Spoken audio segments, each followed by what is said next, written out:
Today's scriptures come from Mark chapter 5, verses 25 through 34.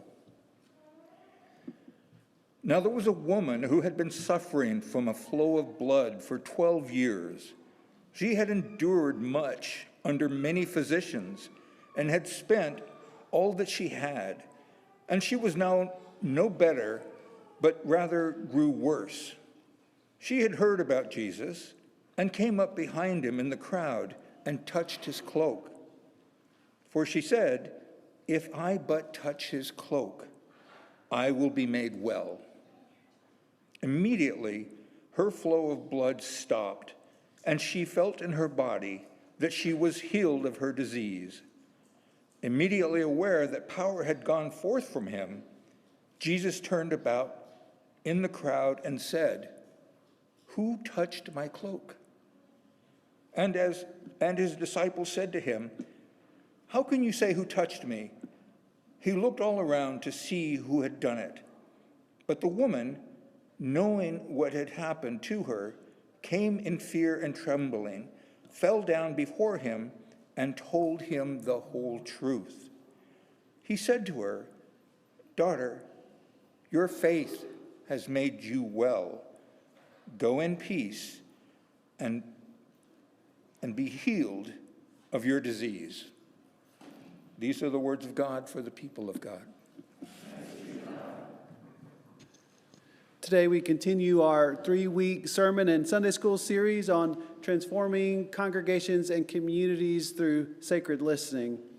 If you have no idea what that is or what I'm talking about, we've been involved in an extensive listening campaign here in the church over the last several months, and it's a part of our community organizing work with Nashville Organized for Action and Hope, NOAH. We've had many conversations. We've had over 60. Mike, how many do you have a count?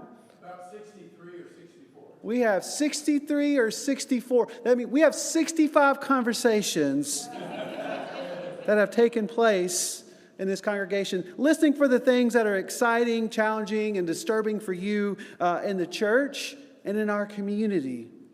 We're in the discernment phase of that work now, where we're looking for the connections and themes across these one-on-one conversations, because that's how we organize and build power. Once again, this is from the bottom up. We listen for the themes, and then we set our agenda based on that, not the other way around. And several themes have emerged. Last week, we reflected on the most prominent of those, the value of belonging before belief. That we don't have to have it all figured out first before we belong here. That we don't have to believe all the same things, all the right things to be a part of this community. That there's space here to belong even while we're still figuring it out. Today we're talking about another one of those important themes that bubbled up in many of our sacred conversations, spirituality as healing and nourishment for our lives.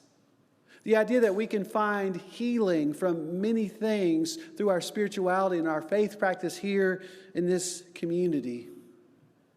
Because there is a sense in which we're all wounded and in need of healing. Some of our wounds are visible, whether that means physically or emotionally, but many are invisible, which is another way of saying that we don't know everything that others are carrying. We don't know what others are struggling with, because we often have hidden wounds. And some are very minor things that we've carried for much of our lives. Others are much more serious.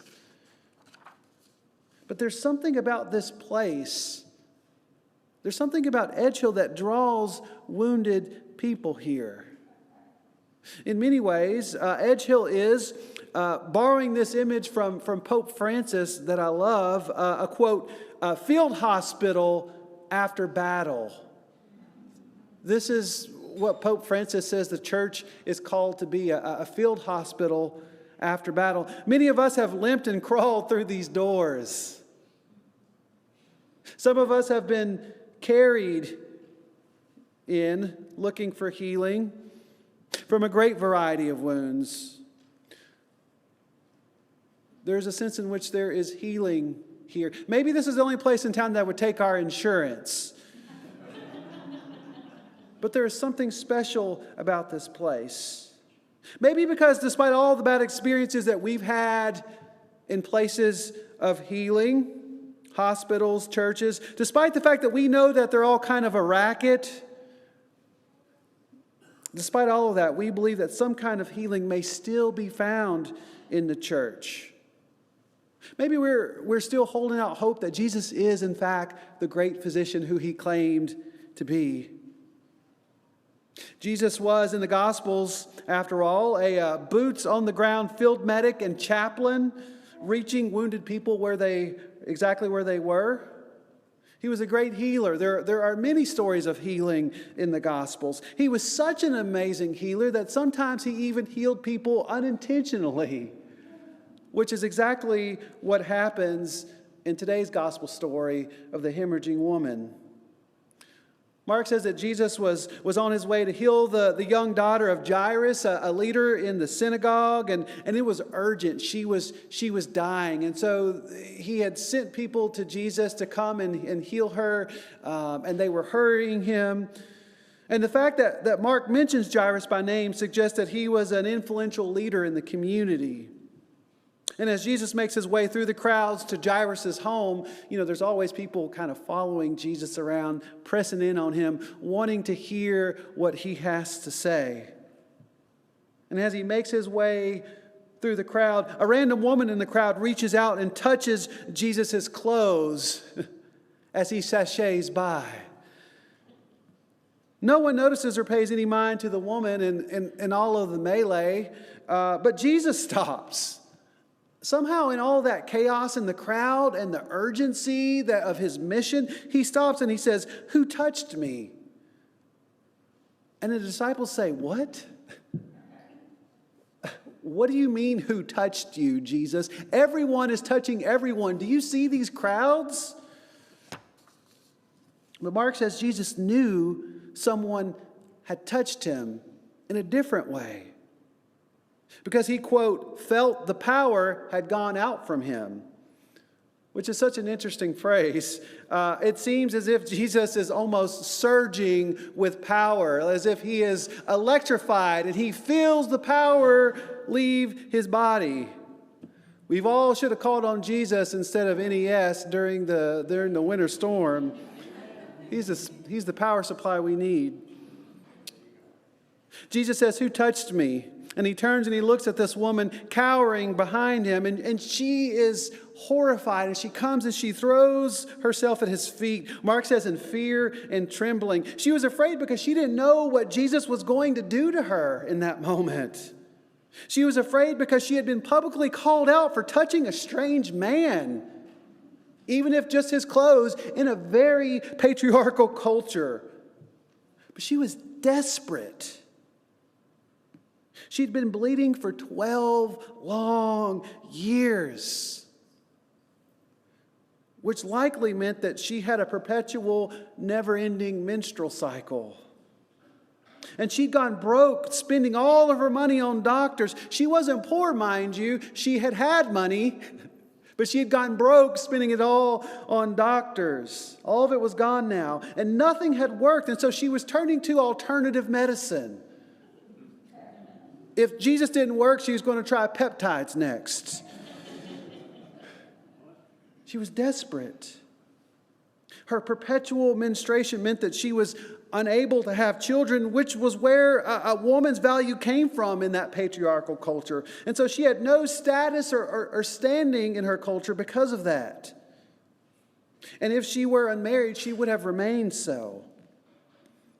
And to make matters worse, she couldn't receive comfort from her faith community because of her ritual impurity, which would have likely also meant that she was completely isolated from everyone else in her community. And so, as frustrating and lonely and difficult as it was, people couldn't interact with her in the same way that she needed. Because of her ritual impurity, we know that in her religion that there was an important emphasis on clean and unclean, and there were all these rituals that you have to partake in order to be clean, and she could never be clean because of her perpetual flow of blood. And let me just say, before we cast stones on this culture, we do the same thing in this culture. And I won't go down the list in all the ways that we still do this, but what sticks out in my mind is the way that we treat people with HIV/AIDS in the 80s and 90s. They were treated in a very similar fashion. But this woman was all alone. And as troubling as her perpetual menstruation was, I wonder if the real problem, the real wound, was how she'd been marginalized and alienated from others because of her illness. This is what she needed healing from most. Not the actual disease, the illness, but all the other things that it brought about in her life because of that illness. All of the isolation and the loneliness, the removal from her community. She was desperate for healing. So she risked it all and she grabbed Jesus' cloak because she thought to herself, if I just touch his clothes, I will be healed. In Matthew's version of this story, the woman says, if I just touch the hem, just the hem of his garment, I will be healed. I love that. The Greek word for healing or healed is sozo, and it can be translated as saved or healed or made whole. And many translations do render this verse as made whole. If I but touch the hem of his garment, I will be made whole. The word saved carries a lot of baggage for many of us because of our past experiences in church, how it's been weaponized and used against us. But what if we thought of salvation as healing?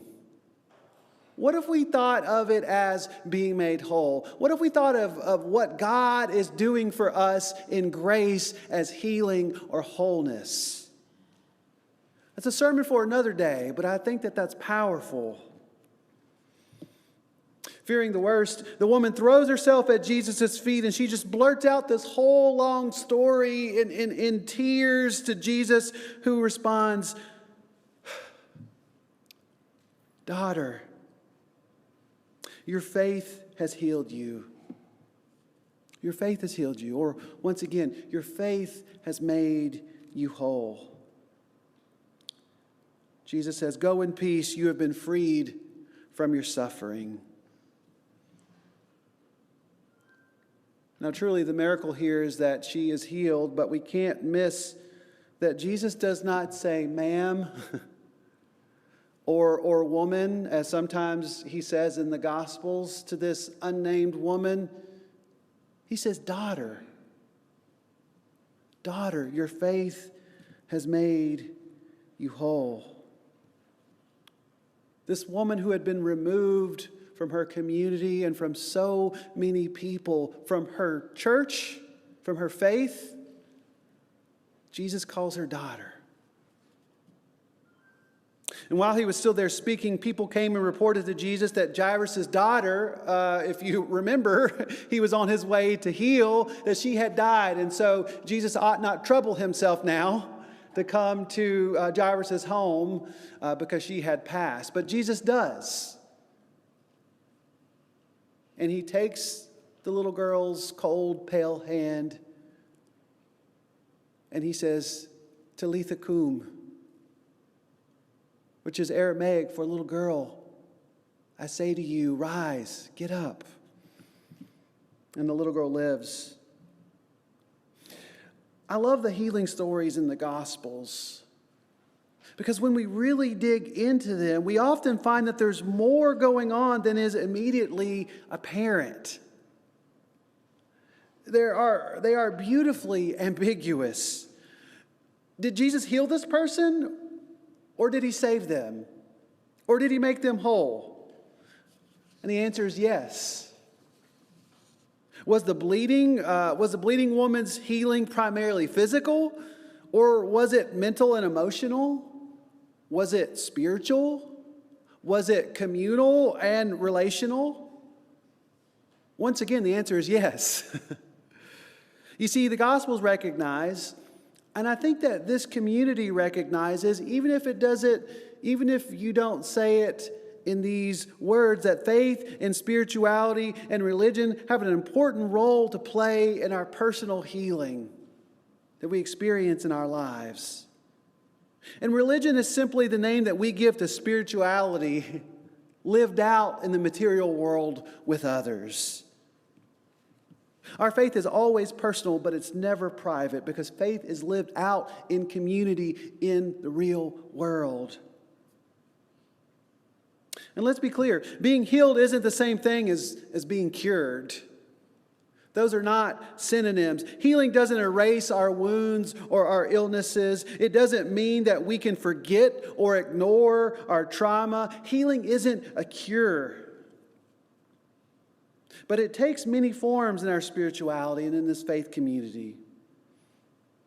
You see, acceptance is a form of healing. Learning to integrate our wounds into our story and how we understand God's work in our lives and our place in the world is a form of healing.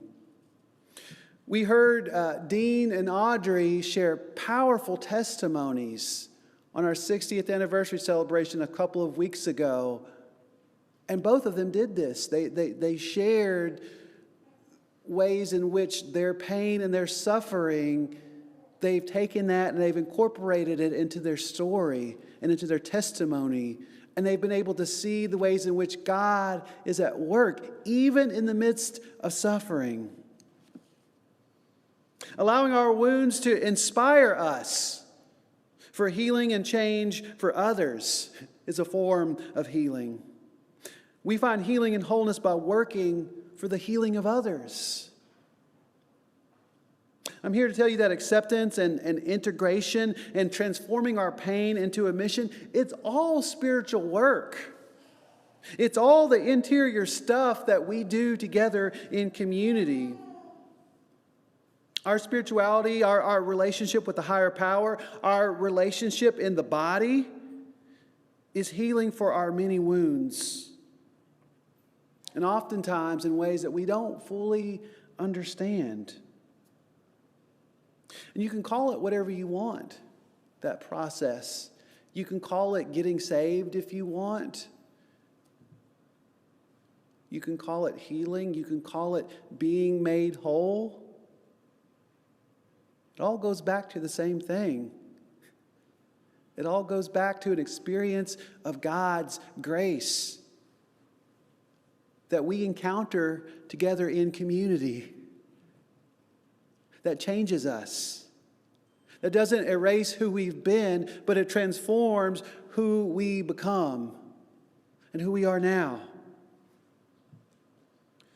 We are healed in this community, and we are still being healed. And we're called to heal others. God, may we be a balm for others in this wounded and weary world. May we follow the path of Jesus and be healers in our world. Amen. Amen.